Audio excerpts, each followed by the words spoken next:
Professor Nageswararao ఏమన్నాడు, పవన్ కళ్యాణ్ విషయంలో ఏదో టీవీ డిబేట్లో విశ్లేషణాత్మకంగా చెప్పడం, దానికి సంబంధించి పోలీసులు రావడం, దానికి సంబంధించి ఇక్కడ తెలంగాణలో ప్రెస్ మీట్లు పెట్టడం, దానికి సంబంధించి పెద్ద పంచాయతీ అయిపోయింది. అంటే డైవర్షన్ చూడండి.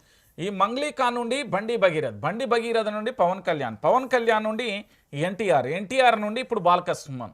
టాపిక్ డైవర్షన్ ఏం లేదు, మొత్తం టాపిక్ డైవర్షన్. ఇక్కడ పోనీ ఏ ఒక్కదానికైనా తెలంగాణ రాష్ట్ర వ్యాప్తంగా ఉన్న ప్రశ్నించే గొంతుకలో తెలంగాణ ప్రభుత్వమో తెలంగాణ పోలీసు వ్యవస్థ దేనికన్నా ఒక పరిష్కారం చూపెట్టిందా అంటే లేదు, ఏం లేదు. పోలీసులకు వచ్చేటాలకు ఇజ్జత్ పోయే కథ ఏంటంటే తెలంగాణ పోలీసులను చూస్తేనే ఇజ్జత్ అనిపిస్తుంది నాకు.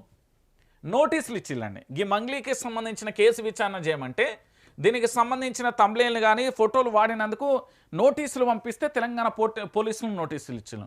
ఈ బండి భగీరథకు సంబంధించిన ఎపిసోడ్లో దీంట్లో కూడా పరువు నష్టం కేసు.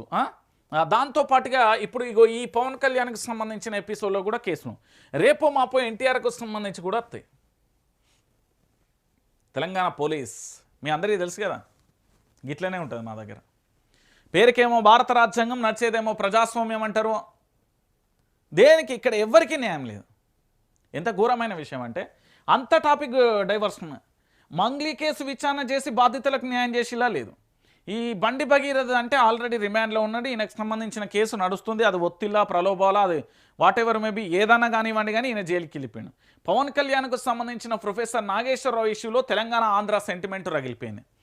ఇక్కడ ఏంటి అంటే సూరవరం ప్రతాప్ రెడ్డికి సంబంధించిన విగ్రహం, పొట్టి శ్రీరాములకు సంబంధించిన యూనివర్సిటీలకు సంబంధించి ఇక్కడ ఇనాగ్రేషన్ ఉన్నది రమ్మంటేనేమో అటు పోలే. ఇక ఇటు మరోవైపు ఏంటంటే పూర్తి స్థాయిలో కూడా ఇప్పుడు ఏమైపోయింది, బాలకృష్ణకు సంబంధించిన ఎపిసోడ్ తెలంగాణలో తెర మీదకి వచ్చింది. అంటే ఒకసారి తెలంగాణ సమాజం మొత్తం కూడా ఆలోచించాల్సిన విషయం ఇది. ఎంత బాధాకరమైన విషయం అంటే